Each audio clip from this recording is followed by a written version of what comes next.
Si tu cherches à perdre du poids, mais que le matin, du coup, tu es tellement éclaté au sol que tu arrives à rien faire, ben, reste bien ici parce que je vais te montrer 3 habitudes matinales validées par la science qui vont améliorer ta perte de poids et ça sans compter les calories. Alors, c'est pas des hacks miracles, hein, on va être très clair, c'est juste quelques petits réglages biologiques. Ça va pas avoir un impact direct sur la perte de gras. Par contre, ils agissent sur les hormones, ils agissent sur ton énergie et du coup sur des décisions alimentaires. Et c'est exactement ça qui fait la différence sur le long terme. Et ça, je l'applique avec toutes les femmes que j'ai accompagnées. Et j'ai déjà accompagné plus de 400 femmes dans leur parcours de perte de poids. Donc crois-moi, mets en place ces 3 habitudes et tu vas voir, ça va réellement t'aider.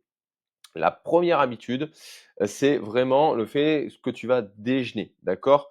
Au minimum, si tu ne manges pas le matin, que tu fais un jeûne intermittent, d'accord? Parce que tu n'as pas faim le matin, commence par t'hydrater, d'accord? Et c'est pas en buvant un jus de fruits. Non, non, non. C'est en venant chercher au moins de l'eau, d'accord? Tu viens prendre un grand verre d'eau dès le matin, d'accord? Ça va pouvoir t'aider. Pour celles qui prennent un petit déjeuner, et ben là, tu peux aller chercher, bah, par exemple, pourquoi pas un smoothie protéiné, ou alors, dans ces cas-là, un thé. Limite un petit peu le café le matin, 1 heure avant, c'est pas forcément top. Après, si tu as besoin, comme moi, de ton café le matin, tu le prends. Mais il faut une source, d'accord, de liquide.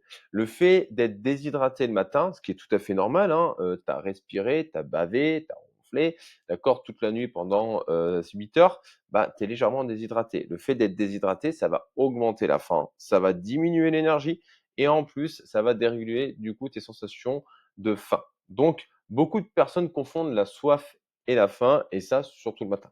Ça peut créer des fringales, du coup, et en plus, ça peut avoir un impact sur ton métabolisme. Donc, penser à boire, ça va diminuer tes fringales, d'accord? Ça va te permettre d'avoir une meilleure écoute de tes sensations alimentaires, et donc, du coup, bah, d'améliorer les choses. Donc, boire de l'eau, ça brûle pas du gras, mais par contre, ça va te permettre très clairement d'enlever un petit peu toutes ces sensations que tu peux avoir.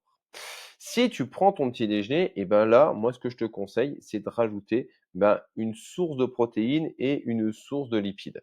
Pourquoi? Parce que les protéines, ça va te permettre d'augmenter ta satiété, de réduire, mine de rien, la gréline, qui est l'hormone de la faim, et ça va te permettre de stabiliser aussi ta glycémie. Donc c'est pas mal parce que ça va limiter les grignotages.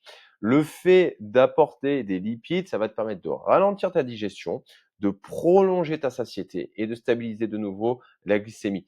Ça, le matin, pour le coup, une source de protéines, une source de lipides, c'est vraiment plus important que de bouffer du pain avec du jus d'orange, très clairement. Donc, tu peux avoir une version salée, par exemple avocado toast, l'avocat pour la source de lipides, les œufs pour la source de protéines, un morceau de pain, ça te fait la source de glucides, tu rajoutes un thé, c'est nickel. T'as pas beaucoup de temps, tu te fais un smoothie protéiné, d'accord, et tu rajoutes des amandes. En avant marche, ça passe tout seul. La deuxième habitude, c'est de se lever à la même heure. Et alors là, vous allez pleurer. Parce que vous allez dire, oui, mais les week-ends, tu comprends, j'ai travaillé toute la semaine, du coup, je suis fatigué. Non, stop, stop, stop, stop.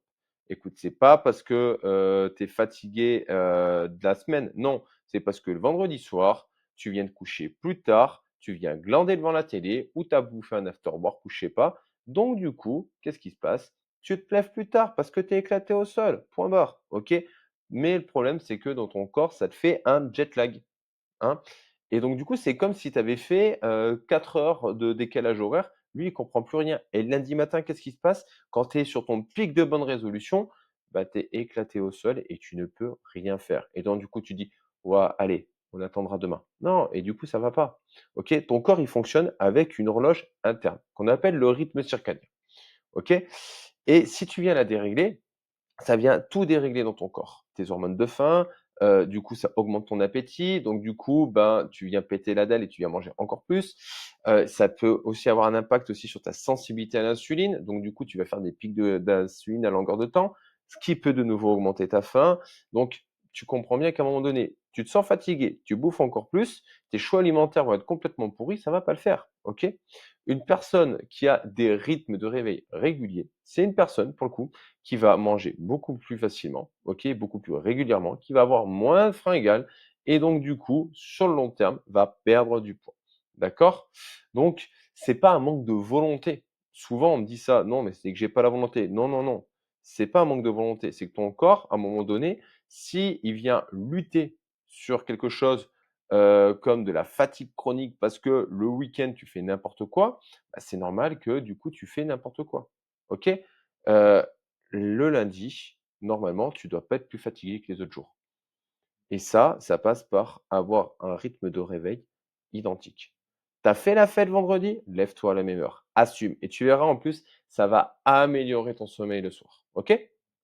En 3, ça va être de s'exposer à la lumière naturelle et ça le plus tôt possible dans ta journée.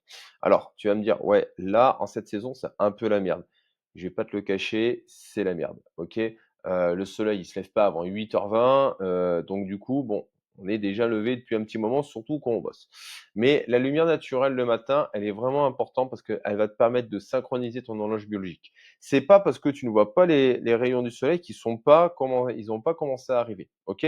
Donc la lumière naturelle, elle peut aussi provenir de la lune qui va renvoyer la lumière, pour le coup, du soleil. Donc pour le coup, expose-toi même s'il fait nuit, tu peux y aller, OK? Mais ça va te permettre de synchroniser ton horloge biologique, donc du coup ton rythme circadien. Ça va te permettre de stopper la mélatonine. Alors la lumière artificielle le peut, mais la lumière naturelle est beaucoup plus efficace. Le stimuli aussi au niveau de ton cortisol. Le cortisol, c'est pas à un moment donné ton pire ennemi. Non, non, non. Le cortisol, il faut comprendre que, ça peut vraiment t'aider. C'est une hormone qui te permet de t'activer et de bouger et le matin, c'est là où elle a son pic, d'accord? Ça attaque vers 4 heures. Donc du coup, c'est vraiment intéressant de venir la stimuler le matin pour avoir un boost d'énergie et en plus, le fait de faire ça, ça va améliorer ton sommeil le soir parce que ton rythme circadien sera bien calé. D'accord? Il y a des études qui montrent que les expositions, d'accord, matinales à la lumière, ça améliore la sensibilité à l'insuline, la régulation de l'appétit et les envies de sucre le soir. Donc franchement, c'est vraiment le top. Et à l'inverse, du coup, bah, un manque de lumière, c'est souvent lié à de la fatigue, des grignotages et de l'alimentation émotionnelle. Donc souvent, en fait, ton problème, c'est pas tes émotions, hein, non, non, hein. Des fois, ton problème, en fait, c'est tout simplement que tu te retrouves à, bah, être fatigué, tout simplement. OK?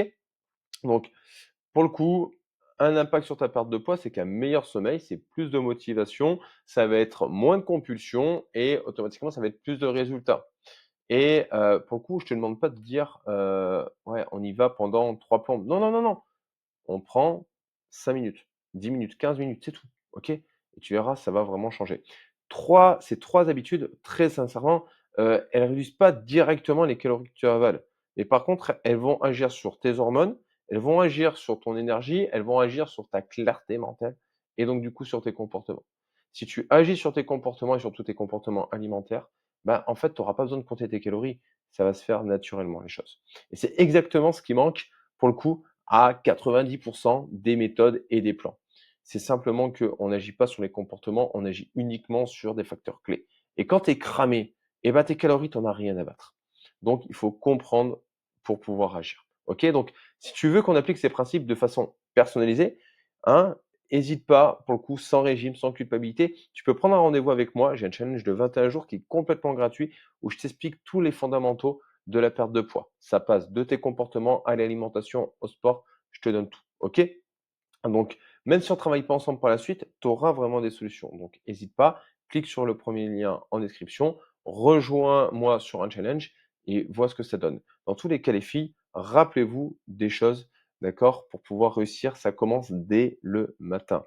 Levez-vous à la même heure, commencez à vous exposer à la lumière et évidemment, prenez un bon petit déjeuner. Et vous allez voir, ça va le faire. Dans tous les cas, arrêtez d'enfiler des perles.